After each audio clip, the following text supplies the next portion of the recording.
Like, I want to create art that is breathtaking. I want to create art that is extraordinary. Like, and then when we pick prices, it matches that versus when, like you said, if we're in this content construct, it's like, okay, what's affordable? I don't want to be affordable. I want to be extraordinary. Right. I want to have an incredible impact. I want to move mountains. I want to lead a movement. And when you operate with that size of vision and let yourself have that size of vision, money is, again, it's just another way for money to find its way to you because you're not shrinking it down. Hello, and welcome back to the Joyous Path to Millions podcast. I'm super excited for today's episode. I'm joined by a special guest. We'll be diving into an interview. So Nikole Mitchell is here, and I'll have her introduce herself in a moment. But just in case this is your first time tuning into the show, we've gotten a lot of new listeners lately. I just want to say hello. I'm your host, June Wilcox. I'm so happy that you're here. I'm a money healer and business mentor. I guide women on the joyous path to millions by healing their money wounds and helping them step into new paradigm wealth. I really believe that when we allow ourselves to receive money doing things that we love, doing things that foster our creativity, that feel more effortless, and like the gifts that we're here to bring and the experience that our soul is here to have, that it really up-levels the entire planet, that we all benefit from that. And so the purpose of this show is to highlight stories that showcase that, and also just for us to have transparent conversations about money, because we don't heal our money wounds if we don't know we have them and we're not willing to talk about them. So Nikole, thank you so much for coming on the show. Can you introduce yourself to the audience? Tell us who you are and what you do. Yeah, so nice to meet you, Emily, and so excited for our conversation. So it's crazy because I am known for a very sensational tagline. I am known as the pastor turned stripper. And at the end of the day, I feel like what that tagline captures is my essence of going from a good girl to a free woman. And when a good girl becomes free, it gets the world's attention, and a woman will also take a lot of flack for it, will have her reputation torn apart for it, but it's really become one of the biggest blessings and gift in my life because it's helped me find my power, find my voice, find my profit, unleash new levels of pleasure. Like, it became the very thing that gave me everything I wanted, but at first had to take the world by storm. Oh my gosh, what an intro. I love that so much because I grew up in really rural Southwest Michigan, and although my family was not overly religious, I ended up going to a babysitter who really, she was just a stay-at-home mom to her 4 kids, and then she watched me. And so in many ways, she was wonderful because she was very loving and she treated me just like one of her children. The sort of downside to that, although I'm sure my soul chose it for a reason, was that she was very, very religious and kind of fringe Christianity. You're not really baptized unless it's a full submersion, people speaking in tongues, like just the whole 9 yards. And so she was indoctrinating and exposing me to that the same way that she was with her children. And like, out of love, we couldn't drive without praying and putting a hedge of angels around the car. And it was like, that was supposed to be a good thing. That was supposed to protect us. But what I experienced actually from that was so much guilt, so much anxiety. Like, am I doing it right? Am I doing it wrong? I thought I already asked Jesus into my heart, but now people are still asking me that. So maybe they know something I don't know and he's not actually in my heart. So not to make this about me, but I'm just so curious, like, how did you go from such religious indoctrination to setting yourself free? Because that's a massive transformation. It's a massive change. And as you were sharing what you just shared, which I can so relate to that babysitter, I'm like, that you just described my upbringing. I find we cap money in so many ways. And for me, I had to find or learn that my profit really came through my pleasure. And we are so afraid of pleasure in my religious upbringing. And I think in society as a whole, and I think part of the patriarchy knows, like, to keep a woman under control, to keep her small and afraid, is to make her fear her own body, make her fear her own sensuality, make her fear her own desires. And when you make a woman small and afraid, it's really hard to make a lot of money. And so my journey really was a reclamation of my body and a reclamation of my pleasure. And that led to massive profit. And once I experienced massive profit, I was like, oh my gosh, this is the secret everyone needs to know. Like, it's the very area where you think it could not be found that it is found. It's the very thing that we tell God, universe, our best friend, oh, I would never do this, that we are often called to that, which is why we have so much resistance to it. So I love now being provocative, because I know when you feel this strong response to something, there's something there for you. Yes. I've learned that over time too, that like the sacral chakra it's like pleasure, power, and money, baby. Like they all live in the same place. And so, I mean, I guess you can do whatever you want, but when you try to avoid a piece of that, there's a reason that our vocal cords look just like our yoni.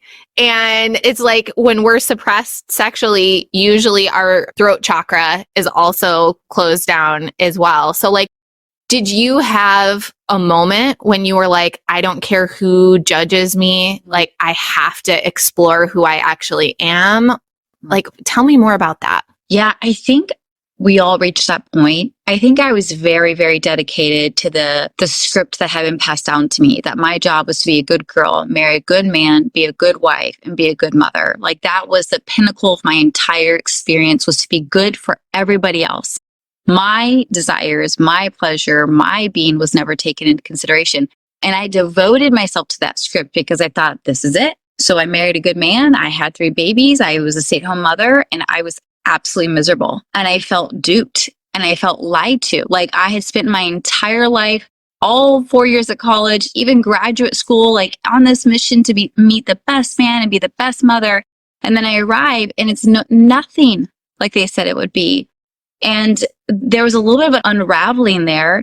And people, when you become a mother, people are like, oh, it's postpartum, or you'll love it. They'll gaslight you into like, no, you actually want this. Instead of believing a woman when she says, I don't think I want this. I don't think this is actually, if I could redo this thing all over again, I don't think I would sign up for this. So there was like a stirring and awakening after you check all the boxes and you arrive and it's nothing what you would actually want it to be.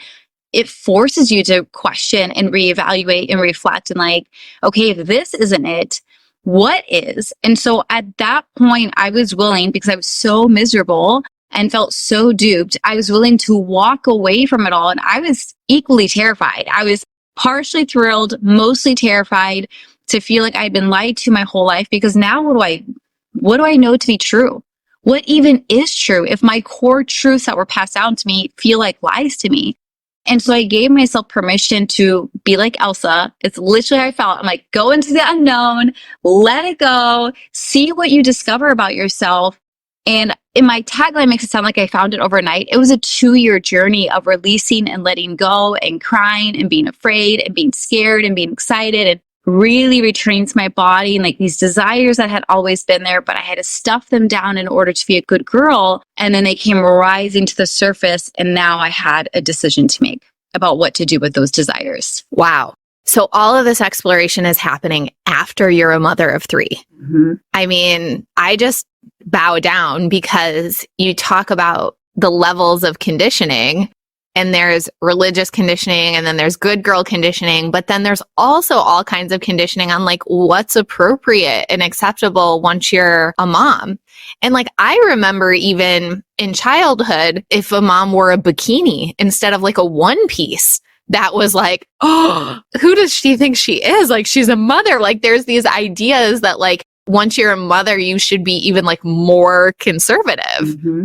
Yeah, we expect a woman to mute her sexuality whether by the time she gets married, becomes a mother, or reaches a certain age. And it's so fascinating because our sexuality is what helped us get married and helped us become a mother and become all that we came here to be. And it becomes the very thing people expect you to shut down. And so when I left, I also used to live in the Midwest. And 4 years ago, I moved to California. And literally one of the top things on my bucket list was wear a bikini at the beach, because bikinis were not allowed in the Midwest. And I'm like, I'm going to wear a bikini, and not just bikini, I'm wearing a thongkini. Like, there was this freedom of like, I'm allowed to be all of me, not a muted version of me. Yes. So was part of this self-exploration was like trying pole dancing? Like, where does the stripper part fit into the equation? So You can't tell us about pastor to stripper and then not tell the stripper story. I love you. Yeah. So it started with acknowledging these desires I've had since I was a little girl. I was in middle school talking to my Christian church girlfriends, telling them I want to be a stripper because I thought every girl wanted to be a stripper. I thought this was like a common thing. And then the looks they gave me and the horror on their faces, I immediately recoiled and realized, oh, I'm a freak. Like there's something wrong with me. Like, oh, this isn't a thing. So ever since then, I've had to suppress it. But all of my favorite movies in my very religious, very sheltered upbringing was like Coyote Ugly and Moulin Rouge, like these very sexual, sensual women. And like they demand an audience and they take the stage and they're paid for it or like tipped for it. Like I've always been drawn towards that. So I was kind of going through this like unraveling in my 30s and just kind of figuring out who I am and what the fuck I want and where am I going with my life. Those desires came back with fire. Like they had been boiling under the surface. And it's like, I desire to be sexy. And I don't desire it in the way that society shames women. Like you're an attention whore. Like you have daddy issues. Like I just like being sexy. I like turning heads. I like feeling good in my body. I love receiving compliments. And if you want to tip me and pay me and give me gifts, why not? Like I'm so open and available. So it started with me just learning to like wear lingerie again. Because lingerie, at least for me, the only time you were supposed to wear it really was for your honeymoon. Again, my sexuality was never for me. It was always for someone else. And me choosing to wear lingerie in my mid 30s after I've had my kids, after I'm married was like, this isn't for you. This isn't for this is for me. And I booked a boudoir shoot and I had never felt more sexy in my life. And as I'm literally peeling off layers, I remember thinking, this is what I meant to do with my life. Like I came alive. And then when I moved to California shortly after that, I did my first nude photo shoot and I bawled tears of joy afterwards. And I'm like, this is literally what I was meant to do, to live in this like holy temple. There's no layers between me and the divine, no shame, no guilt. There's just pureness here. Like, and I knew it didn't make any sense to my former community, my church. I was a preacher at a mega church, like it was so against what everyone would expect for Nikole Mitchell. And it made total sense to my whole and to my soul. And so it was this evolution of like wearing lingerie, nude photo shoots. And then this is when I learned about OnlyFans. And I'm like, a safe place online. I don't have to go in person. Like that made so much sense, even though I wanted to be a dancer, where I, as a mother of three, want to be safe, be with my kids. There's no middleman. I determine my rates, my hours. And so that platform gave me a way to share the side of myself and make money. And that's now where I do almost all of my adult work. Wow. I love that so much. And I'm actually just really curious because I don't know anyone personally who's doing OnlyFans. I know about the concept of it. So, I mean, I guess first of all, my question is just like, how much money are you making? Yeah, I make anywhere from $30,000 to $100,000 a month. That's amazing. Yeah. Well done. Thank you. And this is like I mean, we touched on it before where you were like, oh, like my pleasure is what unlocked profit. And it's for all of us, like our pleasure can look different, but it's like when we are in our magnetism, when we are doing the thing that we love more than anything, that there's a part of us that would do it free because we love it so much. That's actually the easiest way for money to flow to us in these really large supplies. Yes. Yeah. Everyone go rewind 15 seconds and re-listen to everything you just said. That is it right there. Because the point of me isn't everyone should be an OnlyFans model, though I do recommend it. The point is follow your pleasure. Your pleasure unlocks your profit. And I jokingly give credit to Instagram for all the money I make because I would post all this content for free on Instagram. Like it's like, that's how much I love it. I love what I do. I want the whole world to see my art. I have no problem with that. But because they have censorship, I was forced to move to a different platform, which now has made me a lot of money. So like it all started though with the courage to follow my pleasure. And it started like breadcrumbs. Like it wasn't like, I know I want to take it all off and pay me lots of money. It was like, I think I want to feel sexy again. I think I want to feel good in my body again. Like I think I want to wear clothes that don't make me feel like a mommy, but make me feel like a mistress for me. When I did my boudoir shoot and I paid to have a book made for me, they're like, oh, is that for your husband? I said, oh no, this is for me. I still have it at my desk right next to me. Like this holy work is for me first and foremost. And because it fills my bucket and I experience so much pleasure, it's from this place of overflow that everyone benefits. Now there's, of course, all ways to monetize and make money off of it. But it started with the courage of, can I follow my breadcrumbs of pleasure and trust that it's not leading me to my ruin, it's leading me to my rising. In my rising, of course, I'm going to be supplied for everything I desire. The money, the resources, the love, the support, the relationships, the connections. There is no loss. There's only gain of everything we're meant to have because we're finally who we're meant to be. Ugh, I love it so much. And the way that you talk about it, my art, I really love that. And someone posted on Instagram somewhat recently and was like, would you guys stop saying my content and start saying art?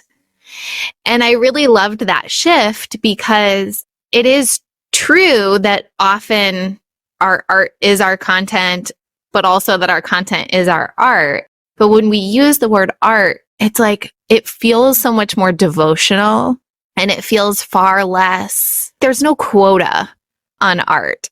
It's not like I have to post my art this many times for the algorithm. You wouldn't say that. And art is priceless in many ways. Like, you get out of the constructs of affordable and we move into the paradigm of extraordinary. Like, I want to create art that is breathtaking. I want to create art that is extraordinary. Like, and then when we pick prices, it matches that versus when, like you said, if we're in this content construct, it's like, okay, what's affordable? I don't want to be affordable. I want to be extraordinary. Right. I want to have an incredible impact. I want to move mountains. I want to lead a movement. And when you operate with that size of vision and let yourself have that size of vision, money is, again, it's just another way for money to find its way to you because you're not shrinking it down. And I always tell my clients this, like, don't shrink your desires down to be palatable. Don't shrink yourself down to make others comfortable. It's the very fact that you're edgy, right? And that you have such a big desire and such a big dream, like you open the portal for so much money to come to you than when you try to shrink it down to please mom or please your best friend or please your kids. So let's talk about that for a minute, because you're talking about your rates not being affordable and just wanting it to be extraordinary. And working with so many women, I often find that, like, it's a journey to get there. We start with undervaluing ourselves, and then it's over time that we start to realize, hang on a second, that these prices don't actually reflect the impact. So what was that journey like for you? Because you were saying, like, wait, I was posting this for free and now all of a sudden there's this platform to monetize it. Like, did it sort of take you by surprise that there was this much demand or you could make this much money? Like, how did your money mindset change? My money mindset changed massively. We were on food stamps for 9 years. In my 20s all the way to my mid 30s. Like, we were so poor. And when I started hearing my children, oh, we can't afford that because we're poor, everything in me like freaked out. Like, that's not the identity I want my children to have. And so that's when I discovered personal development. And I realized, like, all my money blocks or my money wounds, and like how unworthy I felt around money, how unsafe I felt with money, how undeserving I felt. Like, I had to really like heal that I'm inherently worthy, inherently safe, inherently deserving. If there's anyone who's going to do good with money, it's Nikole Mitchell. Like, if there's anyone who knows how to be a good money manager, it's Nikole Mitchell. But these were all ideas I was trying on because I had the opposite. I thought I was probably a terrible money manager because we've been on food stamps for 9 years. And so I had to work on like feeling worthy and safe and deserving and good with money and believing it before it showed up. And then I had to believe that there was plenty of it for me because I was so afraid of taking from anyone. I was so afraid of exploiting someone and then leaving my people behind because I'm also queer. And in our queer community, poverty is the norm. Like, vast majority of queer people are very poor. And when I decided to become rich, I was rejected by many of my queer friends. And it was devastating because I had already been rejected by my church. So I turned to my queer community like, oh, you want to be rich? You're a capitalist now. You sold your soul.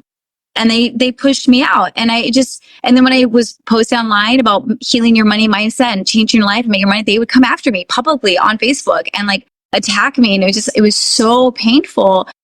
And yet I stayed the course because I knew I deserved to be rich. When you look at all the rich people in the world, why can't Nikole Mitchell be one of them? I knew the good I could do in the world if I had more money.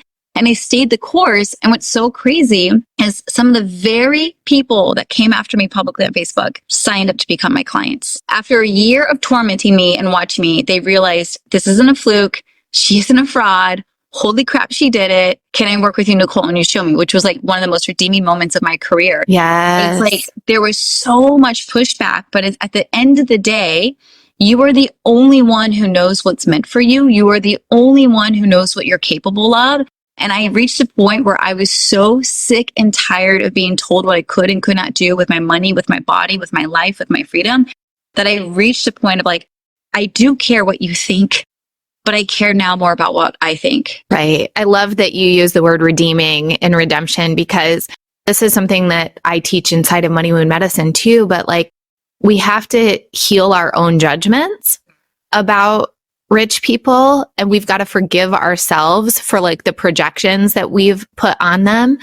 And so much of that is like, it's really rooted in jealousy, but even deeper than that, it's rooted in, I don't think it's possible for me.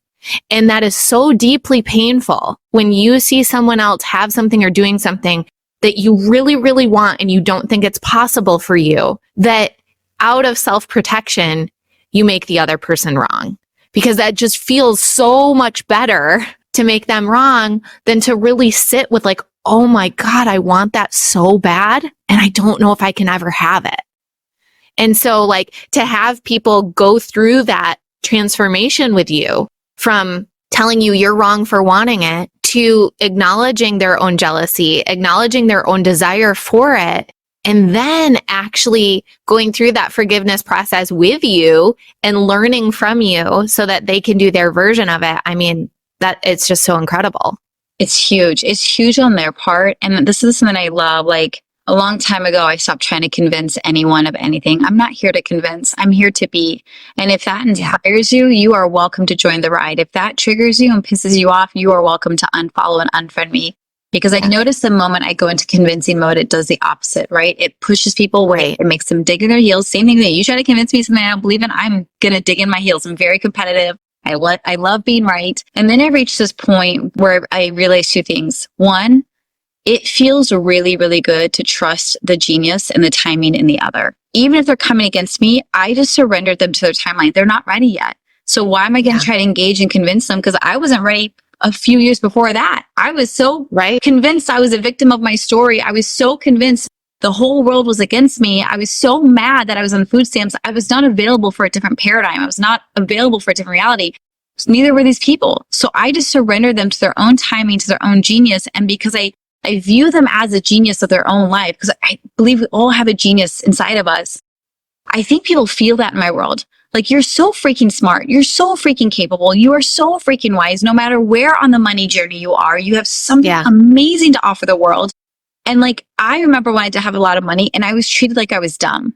And I was treated like I was inferior. And it was such a turnoff. And like, when I moved from Minnesota to California 4 years ago, I was making like 10K months, like huge, huge milestone as a mama on food stamps, like unbelievable. That felt like $1 million to me. And the California realtor that was helping us move out here, once he saw my income, totally turned on me and treating me like I was like some homeless person, unworthy of respect and dignity, and lied to me and deceived me and was just like so shading the process. And by the time like the whole thing finished and we had the house and whatever, I was like, I'm so sad for him, because I will never work with him again and I will never refer him. And he has no idea what multimillionaires in the making.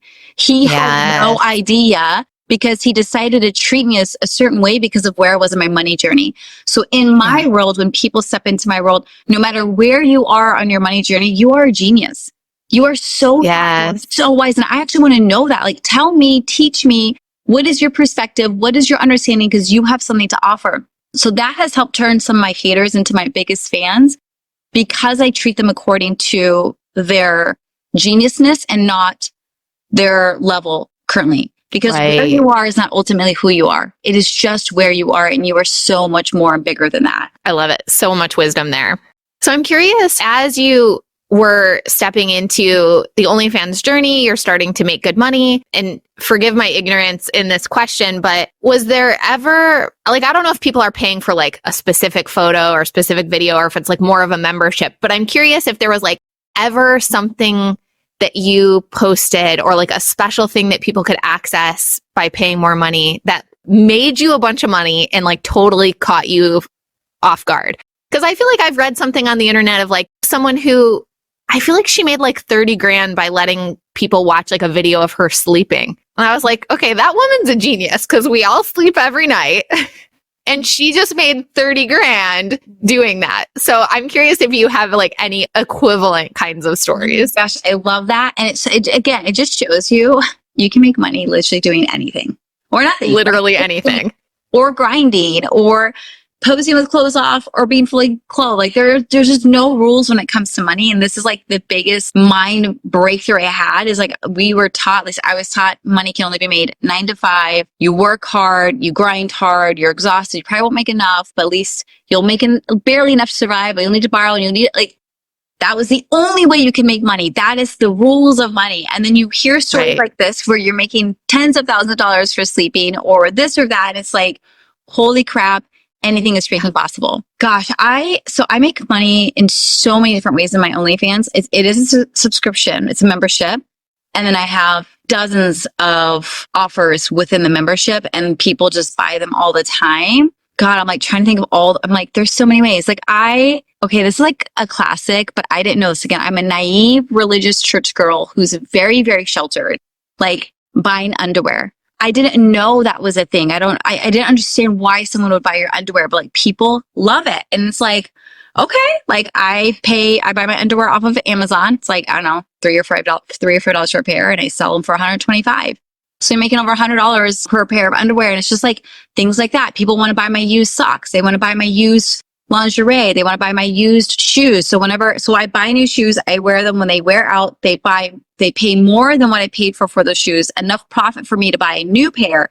It's just like, it's bizarre. Like now it's normal for me. But when this was first started, just like, wait, what? And they would come to me, can I pay for this? Can I buy this? Would you ever offer this? So like it was the exact opposite of what I was taught. You have to grind. You got to pitch and offer, launch. Yeah. And they all come to me. How can I pay you? Can I do this? And now like I took my family not me, my partner flew my entire family down to Florida for Disney World in May. And one of my fans like, here's hundreds of dollars in cash. Treat your kids. I didn't ask. And so this is part of like what OnlyFans has taught me and what I teach my clients is radical receptivity. Do you feel worthy of receiving without working for it? Do you feel worthy of money showing up in your life because it's just your baseline?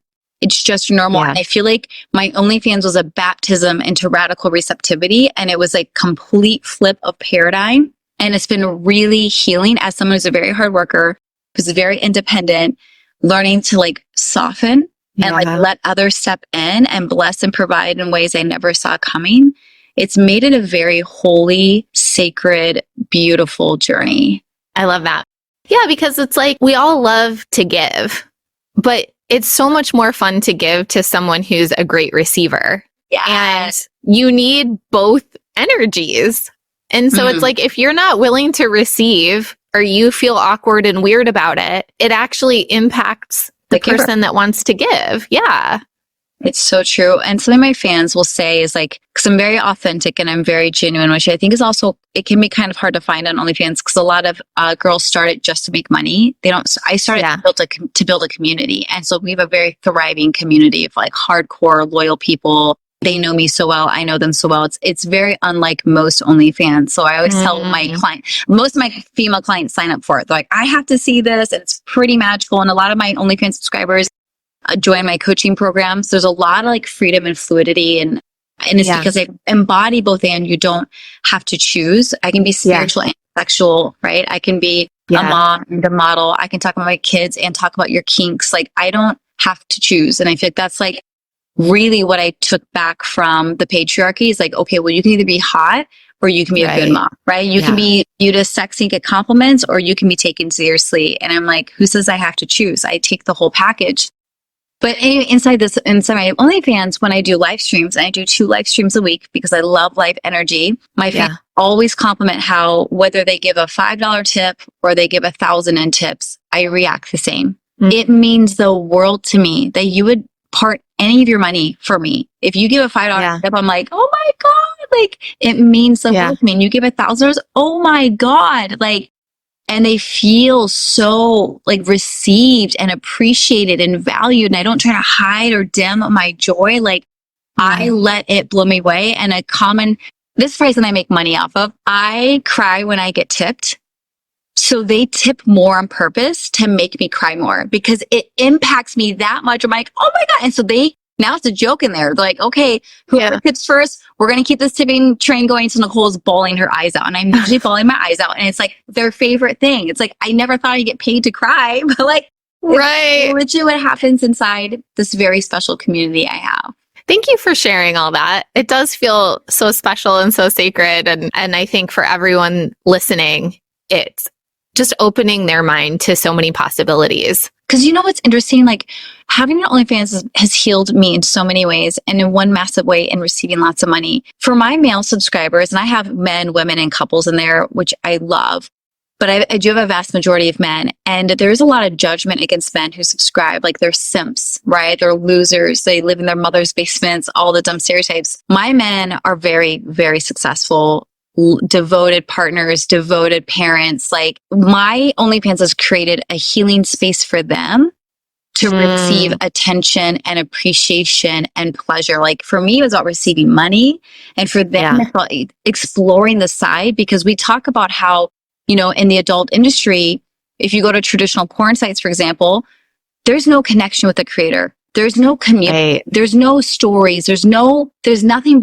but just that one experience. When you step into my world, yes, you get the super hot adult stuff, but I care about you and your career and your kids. It's the one place where it's like, they get to talk about not just sex, but also their spirituality. They get to talk not just about their kinks, but also their kids. Like, I feel like it's finally a place for men to bring their full selves. And that is so rare. Men are only allowed to be the providers and work hard. And then they have to secretly sneak off to porn at night. And here in my space, like all of you is welcomed. All of you, nothing's taboo.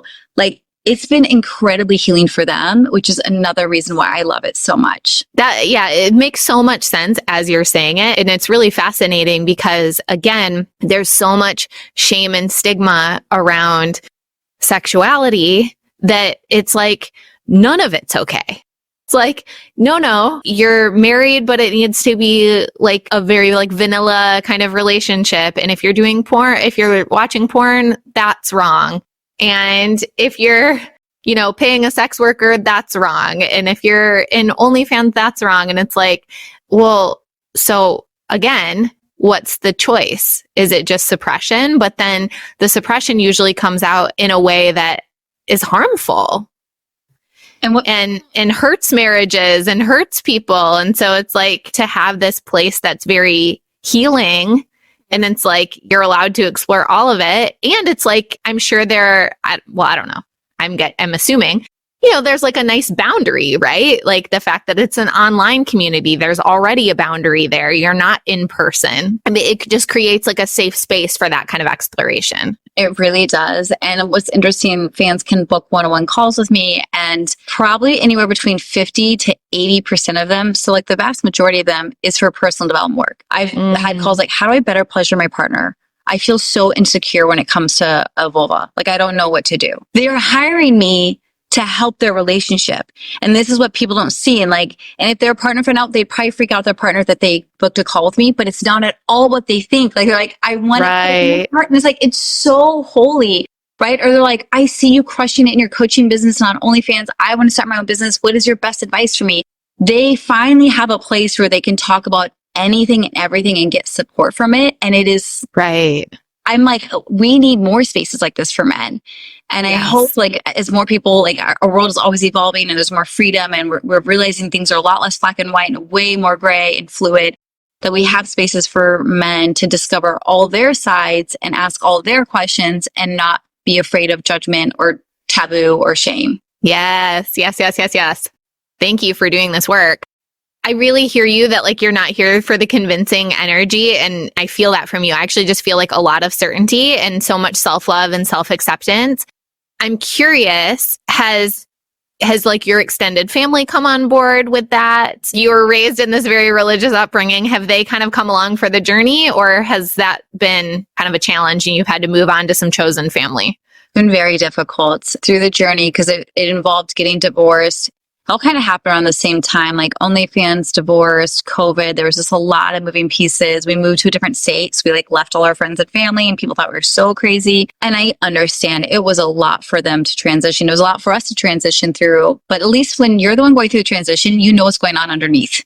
You know the entire dialogue. They only see the glimpses of the external evidence. And so when that all went down, I lost my entire family and all three of my best friends, and it was devastating. I mean, I don't know if I've ever cried so hard. And I lost my husband for many different reasons, but it was just like all at once. Yeah. And it felt kind of like this rebirth. At first, it felt like death, right? But I always believe there's resurrection after that. There's new life after death, or when it looks like everything's becoming dark, that's when the light comes in. So it was like this rebirth, and I've been doing it for 4.5 years now. I freaking love it. And I think what they needed to see is, I think people thought I was maybe having an early midlife crisis, or marbles, I've gone insane, like whatever. But now I've been doing it for almost half a decade, and then they realize like how solid I am in it, how beautiful it is, how safe I am. I think they were also concerned, like, I'm going to get murdered. Oh, legit. So now, been 4.5 years, and now my parents and I have just begun reconciling this past summer, which was huge, because I didn't know if I'd ever see them again in my lifetime, because it was too much for them. And now they've realized, oh, like, this isn't a fluke. She's not in danger. This is something she actually feels called to do. They don't agree with it by any means, but they come to the conclusion that they would still rather have a relationship with me, which was massive evolution on their part, because when we separated, they said they'd rather be right than have a relationship with me. And that was a blow to me as their daughter. And I said, okay, well, and I said, enjoy your dogma over your daughter, because I just want my family. So when we started reconciling this summer, and they said, we just want a relationship with you at the end of the day, that was massive growth on their part. And it was massive growth on mine to see that their rejection of me wasn't because I'm a terrible person. It was so much, so fast. They did not know how to handle it. And the only way they could was to pull away and kind of recalibrate. And that's actually the best thing that could have happened, because they recalibrated. I got solid in what I am and who I am. And now we're able to meet in a way that I say is power to power. I'm not like, Mommy, Daddy, please love me. And I'm not powering over like, you better support me. It's like, I'm in my power, you're in your power. And can we let love fill the gaps?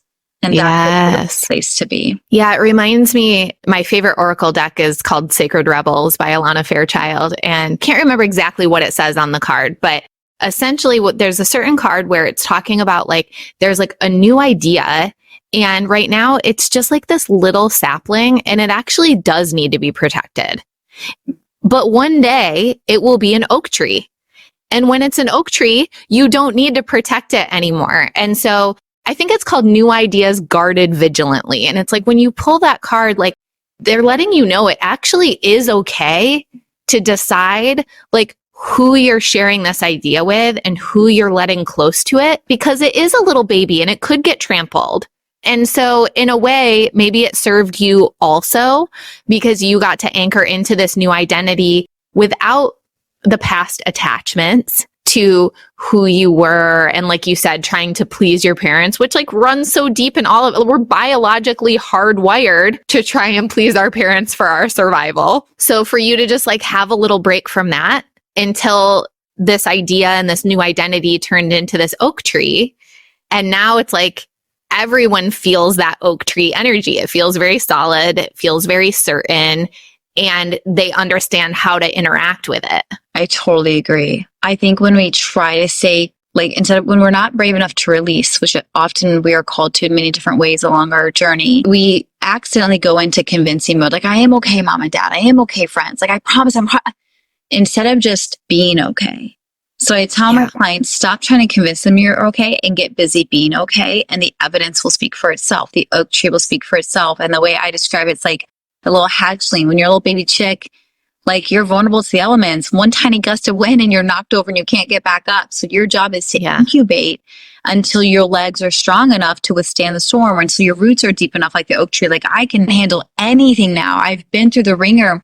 And another version of this, when I started it, I was very shy and bashful because, you know, I was afraid of the judgment. And like, I started off very modest and mild and rarely promoted it for a whole year to really start feeling into like, what do I feel comfortable with doing? What am I not comfortable doing? What are the prices that I do like? What are the prices I don't feel good with? Like, And then it was after a year I started my OnlyFans that I went viral with this tagline of pastor turned stripper, and it took the world by storm. And like hundreds of millions of people learned my story, right? And I just had tens of thousands of people flock to my OnlyFans, which is very overwhelming. Makes you a lot of money, which is awesome. But it's like, I kept thinking, I am so glad I had a year, because now I can handle the scrutiny and the intensity and the speed with which everyone is forming an opinion about me. But had that happened a week or two or a month or two into this, it would have squashed that sapling so fast. And I don't know if I would have recovered. I see this happen to women. They start, their world is pissed off that a woman does whatever she wants to their body. And so they do whatever they can to squash her. And they do squash some of them. And it devastates me. And so this is why I love when I can work with them and like, let's talk, let's prepare before we go open with this, because we got to make sure your legs are as solid as possible before that gust of wind or the big storm comes. So yes, incubate. It's so, so important. Thank you so much for bringing this conversation forward and sharing your story. Where can people find you and connect with you? Yes, you can find me on all the socials. You can go to my website, NikoleMitchell.com, where you can find all my links. Nikole is spelled with a K and Nikole. Thank you so much, Emily, for hosting this. And thank you for like helping people be exposed to all the ways that millions can show up, that money can show up, and not limiting ourselves in any way. I love when powerful, successful, wealthy women help other women become powerful, successful, and wealthy. So thank you so much for the work that you do. Yeah, amen. I mean, I think you've been one of the most creative examples on the show. So thanks for coming on. And just as a final question, can you share with everyone, what does it look like and feel like to be on your joyous path to millions? God, it feels so good. It feels so good. Like, it feels so good to make money doing what you love on your terms and create enough of it to have so much freedom in your life. I'm a single mom and I'm home full time. I work from home and I'm able to be there for my kids full time while making a crap ton of money, while feeling the most fulfilled I've ever felt. I'm like, this is how it was always meant to be. So whatever dream you have of the version of wealth that you want and the life that you want to live, I just want to like reiterate what I know Emily reiterates, I'm sure, on every episode. It is unbelievably, wildly possible and doable. And if you're willing to stay the course and put yourself in containers where it is the norm, it can happen a lot faster than you think. Amazing. Thank you, Nikole. And to everyone listening, thank you so much for tuning in. Okay, this might be one of my favorite podcast episodes that I have recorded in quite some time. I just freaking loved Nikole. I loved her energy. I loved everything she had to say. I thought it was very thought-provoking, and it was so accepting, and she felt so certain in her truth. Like, everything about it was so delicious. If you felt the way that I did, make sure that you go on Instagram, tag me at @MakesMoney, tag Nikole at Mitchell Nikole, and Nikole is spelled Nikole. Let her know how much you loved the show. And of course, you can share your takeaways. Here are mine. Number 1, pleasure and profit are connected. They absolutely are. We talked about that and where they live in the sacral chakra of the body.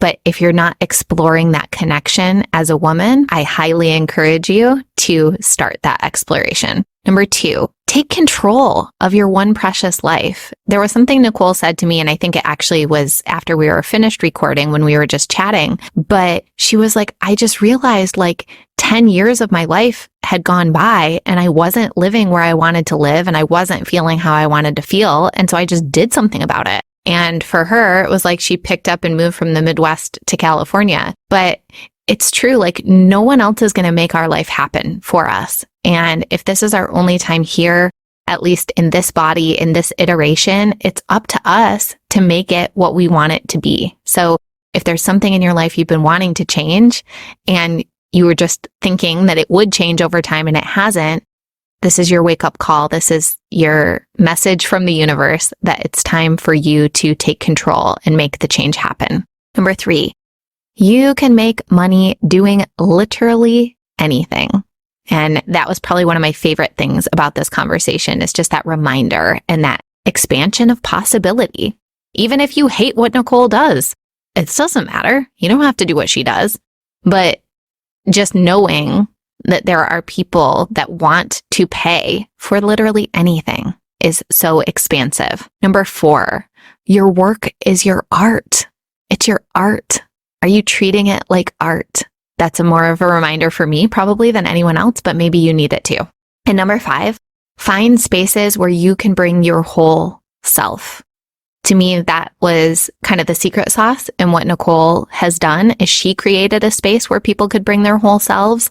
And she's right. Like, we don't have enough of that in this world. And so find those spaces for yourself first. And then maybe you get to be someone who creates and holds those kinds of spaces for others as well.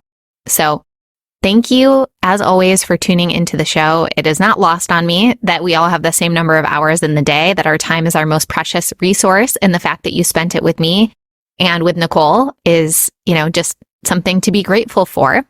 And I also want to encourage you to tune in to next week's episode. I'm having one of my business besties, Kimberly Rose Pendleton, back on the show. She's been here once before, but she has now recently published a book. And so I had to get her back on so that she could talk about her book. And we go deep into just like all of the juicy behind the scenes of what it means to get super visible like that and what all of our fears are. So I highly recommend tuning in, and I will talk to you soon. Listeners like you have made this a top 3% global podcast. So thank you so much for tuning in. Please like, subscribe, share, and leave a review. I also love hearing listener feedback, so feel free to slide into my DMs on Instagram @mmakesmoney. If you would like to explore hiring me as your money healer and business mentor, hit the link in the show notes or head to explore.emilywilcox.com. Until next time, I'm sending you all the magic money vibes on your joyous path to millions.